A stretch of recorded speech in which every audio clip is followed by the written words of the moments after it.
তো বিসি নিয়োগ হইল 10 জন বিএনপির, 3 জন জামাতের হইল। তারপরে ধরেন আরো এরকম জামাতের যদি বিসি না হয় প্রবিসিটা জামাতের হইল, অ্যাডমিনটা কে নিবে এটা নিয়ে কাড়াকাড়ি হইল। তো এগুলো আমার চোখের সামনে ঘটছে। কারণ হচ্ছে গত 1 বছরে আমাদের দেখা মতে আসলে আওয়ামী লীগ ছিল না, সাংবাদিক হিসেবে আওয়ামী লীগ ছিল না, ছিল বিএনপি জামাতের লোকরা। রাজনৈতিক দলগুলো আসলে চাইলে, আমি যেটা বললাম, এই সরকারের আমলে অনেকগুলো জিনিস ফ্যাসিলিটেট করতে পারতো, এই সরকারকে আমাদেরকে ফ্যাসিলিটেট করতে পারে, আমাদের জন্য সহজ করতে পারতো আমাদের গভর্নেন্সটা। সেটাও হয়তো হয় না, আমাদের দুর্ভাগ্য। এবং এখানে একটু পলিটিক্যালি শুনাইলেও কথাটা এটা সত্য যে যখন প্রথম গভর্নমেন্ট হইলো, এটা আমি বলে যাই কারণ আমার কয়েকদিন পরে তো বলতে হবে। বিষয়টা হচ্ছে আমরা যখন ক্ষমতা আসলাম, দায়িত্ব নিলাম, তখন বিএনপি জামাতের লোকরা এসে বললো কি, বা আরো দলের লোকরা আসলে অত লোকজন নাই, এই দুইজনেরই আছে। তো ওরা এসে বললেন যে একটু যে ফেয়ার হইতে হবে। তো বিসি নিয়োগ হইল 10 জন বিএনপির, 3 জন জামাতের হইল। তারপরে ধরেন আরো এরকম জামাতের যদি বিসি না হয় প্রবিসিটা জামাতের হইল, অ্যাডমিনটা কে নিবে এটা নিয়ে কাড়াকাড়ি হইল। তো এগুলো আমার চোখের সামনে ঘটছে। তখন কিন্তু সবাই যে এই সরকার আমাদেরকে 2 বছর 3 বছর যা সময় লাগে সংস্কার এবং বিচার করে দিয়ে তারপরে যাবে, ওনারা 4 মাসের মধ্যে ওনাদের সব লোক সেট করা হয়ে গেল। কম বেশি হইলো, কারো হয়তো 60%, কারো 80%, কারো 20%, কারো 30%। হ্যাঁ, সব লোক সেট করা শেষ। এবার ডিসেম্বর থেকে শুরু হইলো অসহযোগ। হ্যাঁ, দিলেন কেন, যদি ওই প্রশ্নে আসি, দিলেন কেন, আসলে ওই যে আমরা মজা করে লেনিনের কথা বলি। লেনিন বলছিল যে হচ্ছে প্রলেতারিয়েতের বিপ্লব হবে, প্রলেতারিয়েতরা সবকিছু চালাবে। তো প্রলেতারিয়েত দেখে যে প্রলেতারিয়েত দিয়ে তো আসলে সচিবালয় চালানো যায় না। 3 বছর পরে আবার ওই যে পুরাতন জারের লোকগুলোরে ফেরত আনতে হয়েছে, বিকজ তারা পেপার ওয়ার্ক পারে। হিরন আরও মিনারেল ওয়াটার মাত্র 50 পয়সায় প্রতি লিটার। আমি তো সচিবালয়টা চালাইতে হবে, বিচারালয় চালাইতে হবে, সব যখন চালাতে হবে তখন আপনারা যখন এইটা চালাইতে হলে আপনার ওই ব্যুরোক্রেটকে লাগবে।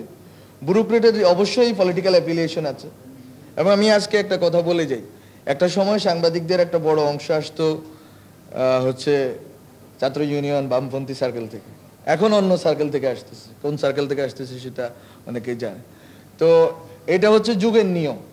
60-70 দশকের একটা হাওয়া বইছে, এখন কি বলে 9/11-এর পরে এখন আরেকটা হাওয়া বইতেছে পুরা দুনিয়া ব্যাপী। হ্যাঁ, তো এগুলো ঘটবেই।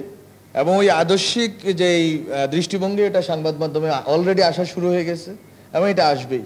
এটাই নিয়তি ইতিহাসের। এটা কোনোভাবে আপনি বিরোধিতা করে এড়াইতে পারবেন না, যে আপনি বলবেন যে এটা হইতে দিব না, এটা সম্ভব না।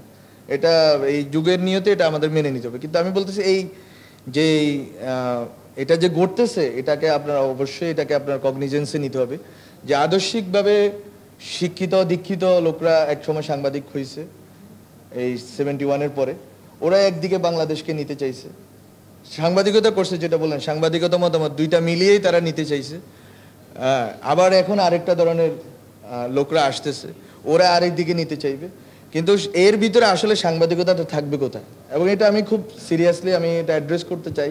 কারণ হচ্ছে গত 1 বছরে আমাদের দেখা মতে আসলে আওয়ামী লীগ ছিল না, সাংবাদিক হিসেবে আওয়ামী লীগ ছিল না, ছিল বিএনপি জামাতের লোকরা।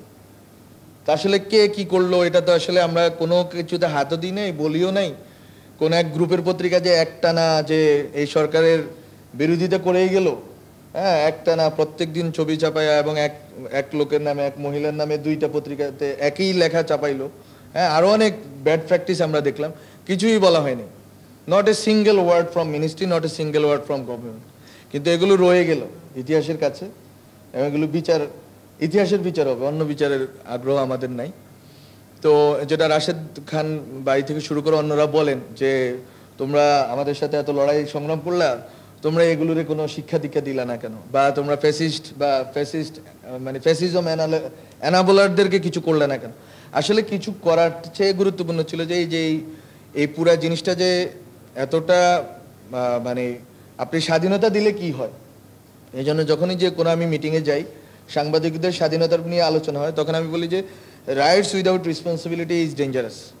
এবং এইটা আপনি গত 1 বছরে দেখে ফেলছেন যে অনেক রাইটস, যা ইচ্ছা তা লিখতে পারতেছেন, গভর্নমেন্টের পক্ষে বিপক্ষে লিখতে পারতেছেন। হ্যাঁ, কিছু কিছু তো কনসার্ন ছিল, মবের ইস্যু ছিল, তারপর হচ্ছে ইউটিউব ইস্যু ছিল, বা ফেসবুকে বট ইস্যু ছিল, কিন্তু এর বাইরে মূলধারা থেকে সাংবাদিকদেরকে আপনারা কোনো সাংবাদিকদের থেকে আনতে পারবেন না যে তাদেরকে কোনোভাবে বাধ্য করা হয়েছে কিছু লেখার জন্য। আর সরকারের বাইরেও যে আসলে অনেকগুলো সংস্থা কাজ করে, এটা আসলে আপনাদের অলরেডি বুঝে ফেলার কথা। তো আমি এটা ব্যাখ্যা দিতে চাই না। সো এটা তাদের কিছু মানে তাদের তো আবার কাজের ধরন ভিন্ন, তারা হয়তো কিছু এনগেজমেন্টে ছিল। তো সরকারের দিক থেকে সরকার আকারে যদি বলি ইন্টারিম গভর্নমেন্ট, এদের কোনো এনগেজমেন্ট ছিল না এবং কোনো বিধিনিষেধ কোনো সংবাদ মাধ্যমের উপর চাপানো হয় নাই এবং কোনো একটা হাউসকেও বন্ধ করা হয় নাই এবং আমি থাকা অবস্থায় কোনো হাউসকে বন্ধ করা হবে না, কোনো আউটলেটে আমরা বন্ধ করতে দিব না।